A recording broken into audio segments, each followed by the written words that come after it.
বিল্লাহি মিনাশ শাইতানির রাজিম বিসমিল্লাহির রহমানির রহিম আলহামদুলিল্লাহি রাব্বিল আলামিন। সমগ্র প্রশংসা আল্লাহ সুবহানাহু ওয়া তাআলা, যিনি সমগ্র বিশ্বের প্রতিপালক। সুবহানাল্লাহ।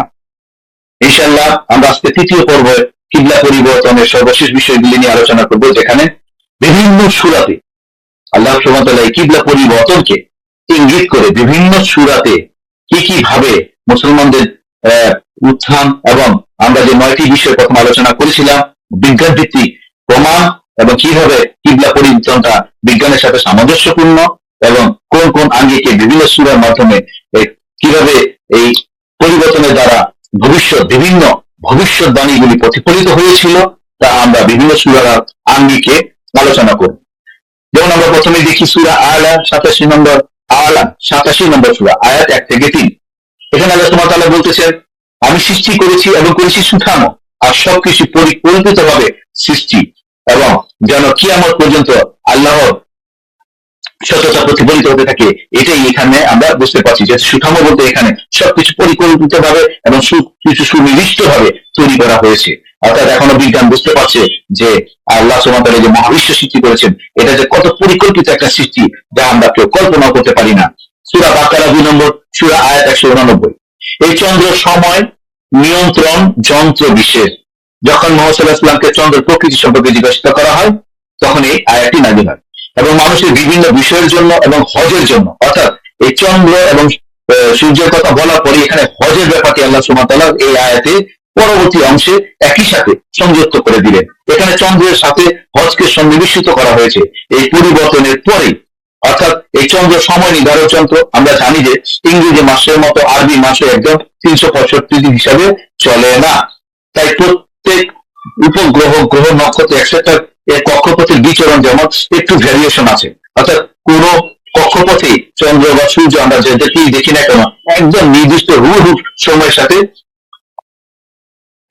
অ্যাডজাস্ট করে চলে না, একটু ভ্যারিয়েশন তৈরি করে চলে। তেমনি হজের মধ্যেও ইংরেজি মাসের সময়ের সাথে একটু ভ্যারিয়েশন করে চলে। আর এই হজের সাথে রয়েছে সরাসরি তাওয়াফের সম্পর্ক। অর্থাৎ আল্লাহ সুবহানাহু ওয়া তাআলা এই তাওয়াফের সময় কাল এবং ঘূর্ণনকে চন্দ্রের সময়, কাল ও ঘূর্ণনের সাথে সংযুক্ত করে আমাদের বুঝাচ্ছেন যে হজ, তাওয়াফ, চন্দ্র, সূর্য আল্লাহ সুবহানাহু ওয়া তাআলার হুকুমে ঘুরে ঘুরে তাদের নির্দিষ্ট সময়কে, তাদের জন্য প্রত্যেকের জন্য একটা আলাদা নির্দিষ্ট সময় আছে, বা এক একজনের সাথে এক একজনের একটা ভ্যারিয়েশন আছে।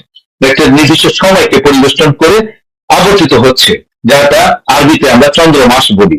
এবং এখানে ঘূর্ণনের বা সময়ের কাল বা নির্ধারণের একটি অদ্ভুত মিল তৈরি করা হয়েছে এই আয়াতিতে। অর্থাৎ হজ এবং চন্দ্রের সময় নিয়ন্ত্রণ বা সময় নির্ধারণ যন্ত্র এবং স্পষ্ট ভাবে বলে এই দুইটার সাথে একটা সামঞ্জস্য তৈরি করা হচ্ছে। অর্থাৎ চন্দ্র, পৃথিবী, সূর্য, গ্যালাক্সি, ক্লাস্টার, আকাশ, এদের ঘূর্ণনের সাথে হজের মুসলিমদের ঘূর্ণনের একটি সূক্ষ্ম যোগসূত্র তৈরি করা হয়েছে এই চন্দ্র সময় নির্ধারণ যন্ত্র উল্লেখ করার মাধ্যমে, যা এক বিরল ব্যাপার। এখানে উল্লেখ হচ্ছে এই কিবলা পরিবর্তনের আয়াত সমূহের পরে পরে আল্লাহ সুবহানাহু ওয়া তাআলা এই তাওয়াফ ও হজের কথা উল্লেখ করলেন। আর এই হজের কথা উল্লেখ করাতে আমরা অনুধাবন করতে পারছি এই কিবলা পরিবর্তন এমন একটি বিষয় যেখানে হজের মাধ্যমে তাওয়াফ জড়িত, যেখানে ঈমানদার হাজিরা চক্রাকারে ঘুরবে এবং সাফা মারওয়া সাই করবে, যা সমগ্র বিশ্ব জগতের ঘূর্ণনের সাথে এর একটি সামঞ্জস্য থাকবে। একমাত্র ইসলাম ধর্মে এটাকে সুন্দরভাবে প্রতিফলিত করা হয়েছে যে আমরাও ঘুরছি, বিশ্ব জগতে ঘুরছে, আমরা ঘুরছি কাবাকে কেন্দ্র করে, বিশ্ব জগৎ ঘুরছে একটা সত্তা বা কোন একটা শক্তি নির্দিষ্ট বিন্দুকে কেন্দ্র করে। অথচ এই পরিবর্তনের পর ইহুদি নাসারারা কেবলমাত্র এই পরিবর্তনকে কেন্দ্র করে সমালোচনা তর্কে জড়িয়ে পড়তো এবং মুসলমানদের উত্তপ্ত করার চেষ্টায় লিপ্ত থাকতো। আর এই জন্য আল্লাহ সুবহানাহু ওয়া তাআলা সবাইকে সতর্ক করে বললেন, সূরা বাকারা আয়াত 177, কিবলার দিকে মুখ করাই পুণ্য, শুধু পুণ্য নয়, আরো অনেক পুণ্যের কাজ রয়েছে। অর্থাৎ আমার ইহুদি নাসারা যখন কিবলাকে কেন্দ্র করে মুসলমানদের ভিতরে বিদ্বেষ সৃষ্টি করতে চাচ্ছে, তখন আল্লাহ সুবহানাহু ওয়া তাআলা এই আয়াতটি নাযিল করে বললেন যে শুধু কিবলাই তো পুণ্য নয়, কিবলা কোনো একদম পুণ্যের পরে তার আরো অনেক পুণ্যের কাজ রয়েছে। অর্থাৎ আমরা মুসলমানরা ভালো করে জানি যে আমাদের সত্যিকারের ইমানদার হতে হলে, সত্যিকারের ইমান আনতে হলে কত পুণ্যের কাজ করতে হবে। শুধু যেমন নামাজ পড়াটাই একমাত্র পুণ্যের কাজ নয়, অর্থাৎ যাকাত ঠিক মতো দেওয়া হচ্ছে কিনা, মানুষের হক আদায় করা হচ্ছে কিনা, মানুষকে ঠকানো হচ্ছে কিনা, কষ্ট দেওয়া হচ্ছে কিনা, ইমান আমার দৃঢ় আছে কিনা, আল্লাহকে আমি সত্যিকারে ভয় করছি কিনা, নাকি শুধু ইসলামের আনুগত্য করছি, এইগুলোকে চিন্তা করতে হবে। তাহলে আমরা সত্যিকারের মানুষ হতে পারবো। আয়াত 14 সূরা বাকারা। আর কে অধিক জালিম হইবে ওই ব্যক্তি অপেক্ষা যে আল্লাহর মসজিদে শুভয় তার নাম থেকে নাম চেকে করিতে বাধা সৃষ্টি করে এবং এইগুলি বিরান হওয়ার চেষ্টা করে। এখানে আল্লাহ সুবহানাহু ওয়া তাআলা উল্লেখ করছে যে ইহুদিরা নাসারা মসজিদ বিরান করতে চেয়েছিলেন, এই কাবাকে কেন্দ্র করে ওই কথাটি উল্লেখ করা হচ্ছে। অর্থাৎ আমরা দেখতে পাচ্ছি যে এই কাবাকে কেন্দ্র করে আল্লাহ সুবহানাহু ওয়া তাআলা অনেক আয়াত নাযিল করেছেন। ইহাদে তো এখানে এই আয়াত আরো বলা হচ্ছে, ইহাদে তো কখনো কখনো নির্ভীক ভাবে ওইগুলিতে পা রাখাই উচিত ছিল না। ইহাদের মধ্যে দুনিয়াতেও লাঞ্ছনা হইবে আর আখিরাতেও ইহাদের ভীষণ শাস্তি হইবে। এখানে কিবলা পরিবর্তনের সময় ইহুদিরা মুসলমানদের মনে নানা প্রকার সন্দেহ ওয়াসওয়াসা সৃষ্টি বা জাগাইয়া মদিনার মসজিদ বিরান করার চেষ্টা করিয়াছিল। মদিনার খ্রিস্টানদের পূর্বপুরুষ রোমান বাদশা টাইটাস বাইতুল মুকাদ্দাসের অবমাননা করিয়া তথাকার নামাজীদের নামাজের ব্যাঘাত ঘটাইয়াছিলেন। হুজুর সাল্লাল্লাহু আলাইহি ওয়াসাল্লামের সুলহে হুদাইবিয়ার বৎসর সকল সদল বলে কাবা শরীফে উমরা পালনের জন্য গমন করলে মক্কার কাফেররা বাধা দিয়েছিল। সুতরাং ইহুদি, নাসারা এবং মক্কার কাফের এই তিন সম্প্রদায়কে মসজিদ বিরানকারী বলা হয়েছে এই আয়াতে। এই কিবলা পরিবর্তন এবং এই আয়াতের মাধ্যমে সুস্পষ্ট মক্কা বিজয়ের ইঙ্গিত দেওয়া হচ্ছে। সূরা ফাতহ 48তম সূরা, যেটা ইংরেজিতে ভিক্টরি বা কনকোয়েস্ট নামে এই সূরাকে বলা হয়। আয়াত 27। নিশ্চয় আল্লাহ তার রাসূলকে সত্য স্বপ্ন দেখাইয়াছেন। এখানে আরো বলা হচ্ছে ইনশাআল্লাহ মসজিদে হারামে নিরাপদে প্রবেশ করবে এবং এখানে আমি সংক্ষেপে বলছি আর কি, মাথা মোড়াবে, চুল কাটবে, ভয় ছাড়া হজ সম্পন্ন হবে। অর্থাৎ মুসলমানদের দ্বারা তাওয়াফ করা হবে, কারণ হজের মূল উদ্দেশ্য হচ্ছে তাওয়াফ করা কাবাকে কেন্দ্র করে। সুতরাং আল্লাহ সুবহানাহু ওয়া তাআলার বাণী, এর পূর্বেই আল্লাহ আশু বিজয় দান করলেন। এই আয়াতের শেষ অংশে বলা হচ্ছে যে এর পূর্বে আল্লাহ একটা আশু বিজয় দান করলেন এই মক্কা বিজয় করবে। এখানে কাবা পরিবর্তনের পর ও প্রেক্ষাপটে মুহাম্মদ সাল্লাল্লাহু আলাইহি সাল্লামের দ্বারা পরবর্তীতে মক্কা বিজয় ও সেই সাথে হজের কার্য সম্পাদনের ভবিষ্যৎবাণী যা আল্লাহ সুবহানাহু ওয়া তাআলার সুস্পষ্ট মুজিজা। কারণ এরকম ভবিষ্যৎবাণী পৃথিবীর কোন মানুষ, পৃথিবীর কোন শক্তি করতে পারে না। যে সৃষ্টি করছেন তিনি এরকম ভবিষ্যৎবাণী করতে পারে, এই আয়াতের মাধ্যমে সেটা স্পষ্ট করে দেওয়া হচ্ছে। এখানে আসল বিজয় বলতে হুদাইবিয়ার সন্ধির বিস্ফোরক বিজয়, অর্থাৎ এখানে আসল বিজয় বলতে যে সাল্লাল্লাহু আলাইহি সাল্লাম যখন হজ করতে পারলেন না, বা হুদাইবিয়ার সন্ধির বিস্ফোরক যে একটা বিজয়, যার ফলে মুসলমান হওয়ার হিড়িক পড়ে গিয়েছিল, সেই আসল বিজয়কে ইঙ্গিত করা হচ্ছে আয়াতে। এবং খুবই মূল্যবান খাইবার বিজয়ের দিকে ইঙ্গিত করা হয়েছে, কারণ এই সন্ধির ফলে খাইবার বিজয়টা সহজ হয়েছিল, কারণ অন্যান্য গোত্রগুলি তখন মুসলমানদের আক্রমণ করেনি, খুব সহজেই এই বিজয়ের দিকে চলে গেছিল। অতএব আল্লাহ সুবহানাহু ওয়া তাআলা পবিত্র কোরআনে অনেক জায়গায় 7 আসমান, 7 জমিন, 7 বেহেশত এবং সেই সাথে হজে বা কাবা তাওয়াফের 7 ঘূর্ণনের এক তাওয়াফ আমরা জানি।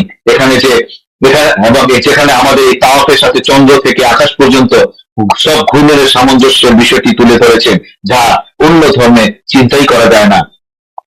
এই ধর্মকে মহাবিশ্বের সাথে আল্লাহ সুবহানাহু ওয়া তাআলাকে সম্মান ও সিজদা করার সাথে সঠিক ও সত্য হিসাবে চিহ্নিত করা হচ্ছে। এবং সূরা সুবহানাল্লাহ যে কত সুন্দরভাবে একটা সামঞ্জস্যকে এখানে তুলে ধরা হচ্ছে। সূরা আরাফ আয়াত 185, 7 নম্বর সূরা। এখানে বলা হচ্ছে তারা লক্ষ্য করে না আকাশমণ্ডলীয় পৃথিবী সার্বভৌমত্বের আল্লাহ যারা সৃষ্টি করেছে। এখানে আরো বলা হচ্ছে এখানে শীঘ্রই হবে বোঝানো হয়েছে যে আল্লাহ যে সার্বভৌমত্ব সৃষ্টি করেছেন, এখানে সম্ভবত দ্বারা একটা খুব তৈরি ঘটবে তাদের নির্ধারিত কাল নিকটবর্তী। এই যে নির্ধারিত নিকটবর্তী, এটা যে খুব শীঘ্রই একটা শব্দ দ্বারা কিয়ামতকে ইঙ্গিত করা হচ্ছে।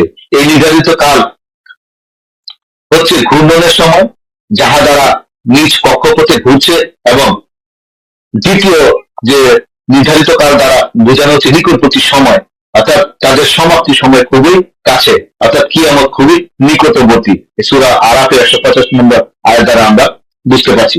পবিত্র কোরআনের এই কথাটি সায়েন্স এইভাবে বলছে যে বিগ ব্যাং দিয়ে পৃথিবী শুরু হয়েছে এবং বিকাশ দিয়ে পৃথিবী শেষ হয়ে যাবে, অর্থাৎ এই বিশ্বজগৎ একটি নির্দিষ্ট সময়ের পরে ধ্বংস হয়ে যাবে। আল্লাহ সুবহানাহু ওয়া তাআলা এই নির্দিষ্ট সময়কে এখানে উল্লেখ করা হচ্ছে, যা আমাদের ভাষায় কিয়ামত বা আমরা মুসলিমরা বলি কিয়ামত, কিন্তু এখানে বলা হচ্ছে যে তাহাদের সময় নিকটবর্তী। অন্যদিকে বর্তমান সায়েন্স এখন মাত্র আবিষ্কার করতে পেরেছে যে গ্রহ, চন্দ্র, সূর্য ইত্যাদি ঘূর্ণনের নির্দিষ্ট সময় আছে, যেটা এক সময় আমরা বুঝতে পারতাম না। যেমন সূর্য এখন পর্যন্ত মাত্র 25 বার তার কক্ষপথ ঘুরতে পেরেছে, যেখানে একবার ঘুরতে তার সময় প্রায় 25 কোটি বছর লাগে। ঠিক একইভাবে আল্লাহ সুবহানাহু ওয়া তাআলা এই সমগ্র বিশ্বের সাথে সামঞ্জস্য রেখে আমাদের হজের তথা তাওয়াফের জন্য একটি নির্ধারিত কাল বা চক্র বা পরিধি বা ব্যাপ্তি নির্দিষ্ট করে দিয়েছেন বা নির্ধারণ করে দিয়েছেন, সেই পূর্বের উল্লেখিত চন্দ্রের কালের সাথে বর্ণনা করে। সুতরাং তাওয়াফ ও বর্তমান পৃথিবীর এই নাজুক অবস্থা এবং ভবিষ্যতে এসে কেমন বা কোথায় দাঁড়াবে তা একমাত্র আল্লাহ সুবহানাহু ওয়া তাআলাই জানতেন। তার এই জন্য সমগ্র মানব জাতির উপকার বা হিতের জন্য এই পরিবর্তনের আদেশ দেওয়া হয়, যাতে আল্লাহ ছাড় বা ঢিল দেওয়ার সময়ের ভিতরে আমরা ঈমান আনি। অর্থাৎ বুঝতে হবে আল্লাহ আমাদেরকে যে ছেড়ে দিয়েছেন বা ঢিল দিয়েছেন এর ভিতরে যাতে আমরা সত্যিকারের ঈমান আনতে পারি। সুতরাং এটি একটি জ্বলন্ত প্রমাণ পবিত্র কোরআনে এবং আল্লাহ সুবহানাহু ওয়া তাআলার পক্ষ হতে। আলহামদুলিল্লাহি রাব্বিল আলামিন এবং আল্লাহ রহমানুর রাহিম এই নামের কারণেই আল্লাহ সুবহানাহু ওয়া তাআলা বর্তমানে এই বিশ্বকলার হাত থেকে বা হাত হতে পৃথিবীকে রক্ষা করতে, আর বিশেষ করে মুসলিম জাতিকে ভবিষ্যতের জন্য হেফাজত করতে আল্লাহ সুবহানাহু ওয়া তাআলা এই মক্কাকে সে সুদূর অতীত কাল হতে অন্য কোনো জাতির হাতে তুলে দেননি। খুব ইন্টারেস্টিং ব্যাপার যে প্রথমে যদি এটা কোনো জাতির হাতে চলে যেত তাহলে এই পরিবর্তনটা তো আরো ভয়ঙ্কর অবস্থায় দাঁড়িয়ে যেত। সুতরাং মুহাম্মদ সাল্লাল্লাহু আলাইহি ওয়াসাল্লামের আবির্ভাবের আগ পর্যন্ত তার নিজস্ব কুদরতে এবং কারিশমায় দুনিয়ার প্রথম ইবাদতের ঘরকে রক্ষা করেছেন এবং দুনিয়ার কোনো জাতি এটি ধ্বংস করতে পারেনি, যদিও অনেকবার চেষ্টা করে হয়েছে এই কাবাকে ধ্বংস করার জন্য। যে সূরা ফিল বা হস্তির ঘটনা, বক্ত নাসারার দ্বারা চেষ্টা আমরা ইতিহাস থেকে জানতে পারি, যেটা খ্রিস্টপূর্ব 587 তার দ্বিতীয় অভিযানে ছিল, যখন বনি ইসরাঈলদের নবী ছিলেন ইয়ারমিয়া আলাইহিস সালাম। এই সময় ইসরায়েলি বংশের আদনানীরা ইয়েমেনে পালিয়ে গিয়েছিল যখন এই কাবাকে আক্রমণে চেষ্টা করা হয়েছিল। আর রাইকুল মাকতুম পৃষ্ঠা 85-তেও এই ব্যাপারে বিশেষ উল্লেখ করা হয়েছে। এখানে উল্লেখ যে বক্তা ছাড়া প্রথম আক্রমণ ইহুদিদের উপর বাইতুল মুকাদ্দাসে হয়েছিল। সুতরাং এটি শেষ নবীর নিদর্শন, মুজিজা ও নবুয়তের প্রমাণ হিসেবে প্রতিফলিত হচ্ছে। তাই একমাত্র আল্লাহ সুবহানাহু ওয়া তাআলা জানতেন। যেমন সূরা আল ইমরান 3 নম্বর সূরা আয়াত 96, এখানে বলা হচ্ছে মক্কাই প্রথম ইবাদতের ঘর উল্লেখ করা হচ্ছে এবং এখানে বাক্কা শব্দ দ্বারা ইতিহাসের প্রথম যে শব্দ মক্কাকে বাক্কা বলা হতো সেই শব্দটি এখানে উল্লেখ করা হয়েছে, যা একজন অশিক্ষিত নবীর পক্ষে জানা সম্ভব ছিল না। সুতরাং এটা আল্লাহ সুবহানাহু ওয়া তাআলার একটি মুজিজা। সূরা মাইদা 5 নম্বর সূরা আয়াত 97, এখানে বলা হচ্ছে গোত্রে গোত্রে যুদ্ধ, কিন্তু কেউ আরব দখল করতে পারেনি বা দখল করতে আসেনি। সুতরাং যুদ্ধ সত্ত্বেও সবাই এই ঘরকে মান্য করে যাচ্ছিল সেই আদিকাল থেকে। সূরা আনফাল 8 নম্বর সূরা আয়াত 63, এখানে আল্লাহ সুবহানাহু ওয়া তাআলা মুসলমানদের মনে একতা সৃষ্টি করে দিয়েছিলেন, সে কথা উল্লেখ করছেন। আপনি দুনিয়ার সমস্ত সম্পদ ব্যয় করেও তাহা করতে পারতেন না, আল্লাহ ঐক্য সৃষ্টি করে দিয়েছেন।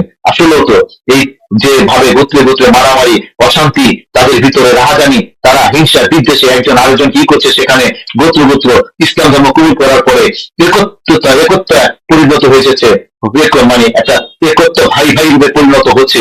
এটা আল্লাহ সৃষ্টি ছাড়া আর কারো পক্ষে এইভাবে করা সম্ভব ছিল না। সুতরাং এই পরিবর্তনে শুধুমাত্র মুসলমান তথা আল্লাহর প্রতি ঈমান আনার কারণে সকল একতা ও ঐক্যের সৃষ্টি হয়েছে এবং এই জন্য সকল অবস্থায় যুদ্ধক্ষেত্রে, ঈমানের ক্ষেত্রে এবং কিবলা পরিবর্তনের ক্ষেত্রে কোনো ফাটল বা সমস্যা তৈরি হয়নি। এমনকি যা তখনকার রোম থেকে পারস্য পরাশক্তিগুলি দখলে নিতে পারেনি এই মক্কাকে, তাহারা সেই সময়ে মুসলমানরা সেই সময়ে যখন রোমরা এই মক্কাকে মানে দখল করতে পারেনি বা যুদ্ধ করে জয় করতে পারেনি, অথচ এই মক্কা ছিল তাদের বিজনেস, সিরিয়া থেকে ইমেল পর্যন্ত একটা ব্যবসার কেন্দ্রবিন্দু, অথচ সেখানে সেই সময়ে মুসলমানরা এই ভয়ঙ্কর আরব দেশটি প্রথমে জয় করে নেয়। তাই দেখা যাচ্ছে এত ধর্ম, এত কিবলা তৈরি হলো, অথচ তখনও মক্কাকে কেউ নির্বাচন বা সিলেট বা ধ্বংস করতেও সক্ষম হয়নি এবং কোন নবীর মনেও আল্লাহ সুবহানাহু ওয়া তাআলা তা উদয় হতে দেয়নি, যেখানে এই পরিবর্তন একটি জ্বলন্ত উজ্জ্বল মুজিজা এখন আমরা বুঝতে পারছি, যা অনস্বীকার্য। যেহেতু কিতাবীরা জানত এটি সর্বপ্রথম ইবাদতের ঘর ও পবিত্র স্থান এবং আদিকাল থেকে কিতাবী ও অকিতাবীদের দ্বারা সম্মান বজায় রয়েছে এই ঘরে, সুতরাং এটি অবশ্যই আল্লাহর কারিশমা। আমরা এমনকি ইহুদি নাসারারা জানতো ইব্রাহিম ও ইসমাইল আলাইহিস সালাম এটি সংস্কার ও সেবার সাথে জড়িত, তাই হিংসা ও বিদ্বেষের কারণে তারা এই মক্কার ব্যাপারে উদাসীন বা অন্যমনস্ক হয়ে পড়েছিল। বর্তমান এই বিজ্ঞানের যুগে আমরা অনেক মুসলিম স্কলারের রেফারেন্স দিয়ে যেটা আমরা ইউটিউব আর গুগল থেকেও পেয়ে যাই, এখানে যেখানে 7 আসমান 7 জমিন 7 ভেস্ত ও আমাদের হজ ও তাও 7 বার কাবাকে কেন্দ্র করে ঘোরা একটা এর বর্ণনা আমরা পেয়ে যাব এই বিভিন্ন রেফারেন্স থেকে, যেখানে চন্দ্র থেকে আকাশ পর্যন্ত নির্দিষ্ট দিক ও সময়ের মধ্যে ঘূর্ণনের সাথে আমাদের তাওয়াফে সিজদার মাধ্যমে আল্লাহ সুবহানাহু ওয়া তাআলাকে সম্মান করার একটা সামঞ্জস্য রয়েছে। প্রশ্ন হচ্ছে চন্দ্র পৃথিবী সূর্য গ্যালাকটিক সেন্টারকে কেন্দ্র করে ঘুরছে, বাট এই গ্যালাক্সি বা ছায়াপথ বা ক্লাস্টার সমূহ বা সুপার ক্লাস্টার সমূহ বা সমগ্র আকাশ সমূহ অর্থাৎ কাকে কেন্দ্র ইত্যাদি বিষয়গুলি কাকে কেন্দ্র করে ঘুরছে, এটাই হচ্ছে প্রশ্ন। তাহা অনিশ্চিত, যদিও ধারণা করা হচ্ছে এটি কোনো অজানা শক্তি বা কোনো ব্লাককে কেন্দ্র করে এরা বিভিন্ন অবস্থা নিয়ে ঘুরতেছে বা কেন্দ্র করে ঘুরছে। অথচ পবিত্র কুরআনে আল্লাহ সুবহানাহু ওয়া তাআলা অনেক জায়গাতে অনেকবার উল্লেখ করেছে সমগ্র জগৎ এরা সবকিছুই আমার আদেশে, যে কোনো শক্তিকে কেন্দ্র করে আল্লাহ আদেশ দ্বারা, অর্থাৎ কোন একটা শক্তিকে কেন্দ্র করে এই জিনিসটা বোঝানো হচ্ছে আমাকে সম্মান করছে, সিজদা করছে। সূরা হজ 22 নম্বর সূরা আয়াত 18। কিন্তু সব মানুষ সিজদা করে না, এটা আমরা জানি যে সব মানুষ সিজদা করে না, একমাত্র যারা ঈমান এনেছে তারাই আল্লাহকে সিজদা করে।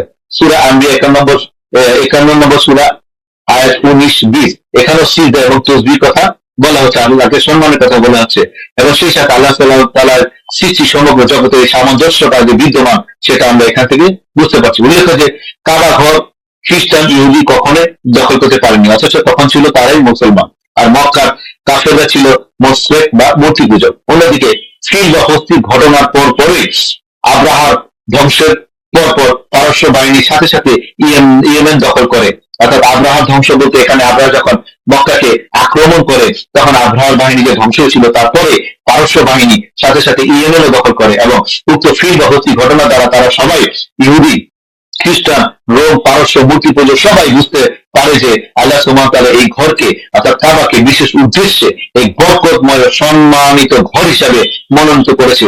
অর্থাৎ সাল্লাল্লাহু আলাইহি ওয়াসাল্লামের এইভাবে আগেও তারা বুঝতে পেরেছিল যে এই ঘরটা আল্লাহ সুবহানাহু ওয়া তাআলা বিশেষ উদ্দেশ্যে নিয়োজিত করে রেখেছেন।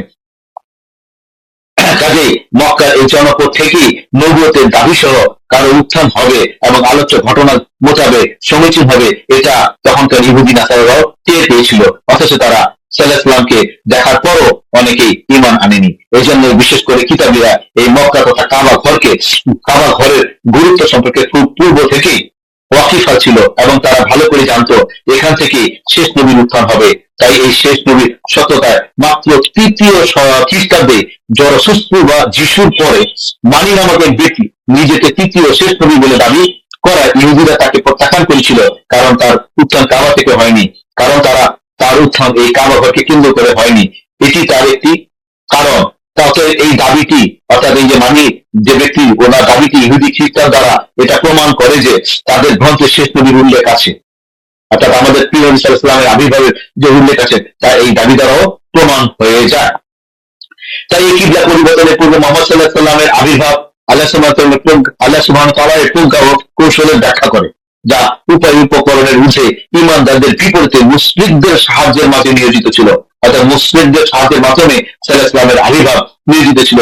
সুতরাং এটি একটি প্রতিফলন বা মুজিজা হচ্ছে আল্লাহ সুবহানাহু ওয়া তাআলার পক্ষ থেকে। মুহাম্মদ সাল্লাল্লাহু আলাইহি ওয়াসাল্লামের আবির্ভাবের পরবর্তীতে চূড়ান্ত রূপে কিবলা পরিবর্তন আল্লাহ শেষ নিদর্শন মুহাম্মদ সাল্লাল্লাহু আলাইহি ওয়াসাল্লামের রূপে প্রকাশ করে।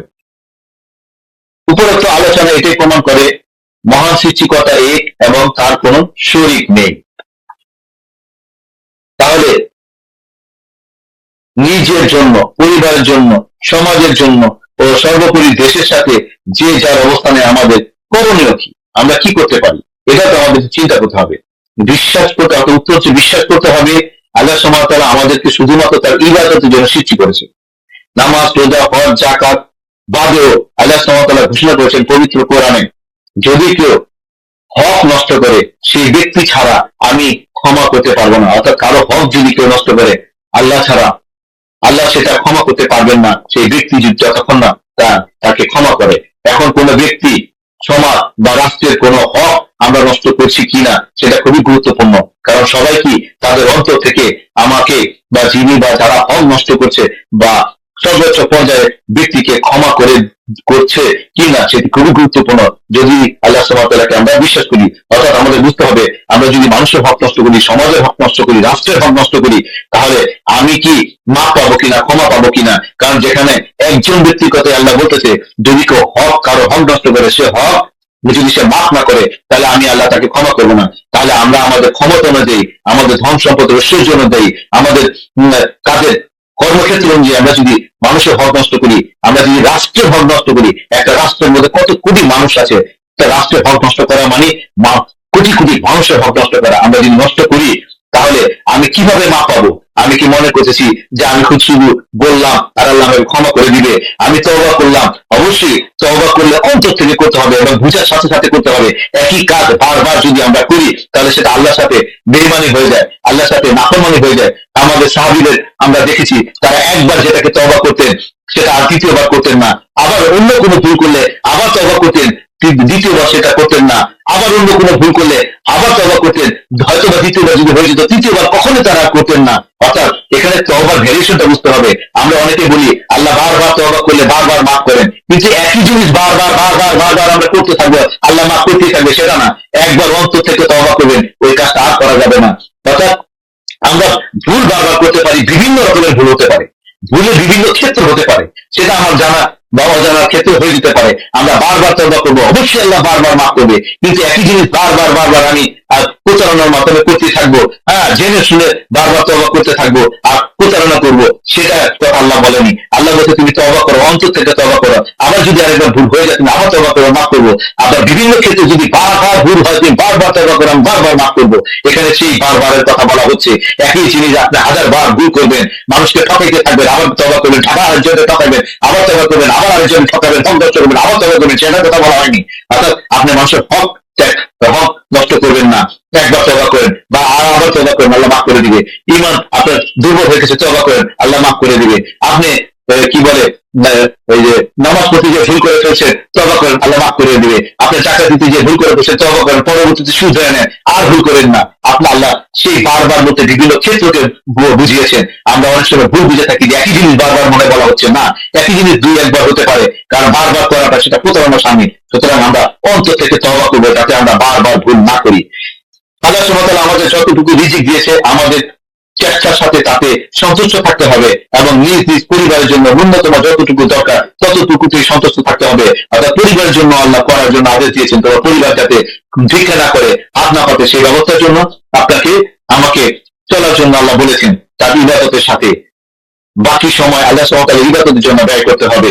অর্থাৎ আল্লাহ কখনোই বলেন যে তুমি সবকিছু ছেড়ে দিয়ে সবকিছু ত্যাগ করে আমার ইবাদত করো। অর্থাৎ আল্লাহর ইবাদত করতে হবে, কিন্তু আপনার কাজ করতে হবে, সেটা হকের সাথে, সেটা ন্যায়ের সাথে, সেটা সত্যের সাথে, সেটা মিথ্যার সাথে, প্রতারণার সাথে হবে না। এই জিনিসটা মাথায় রাখতে হবে।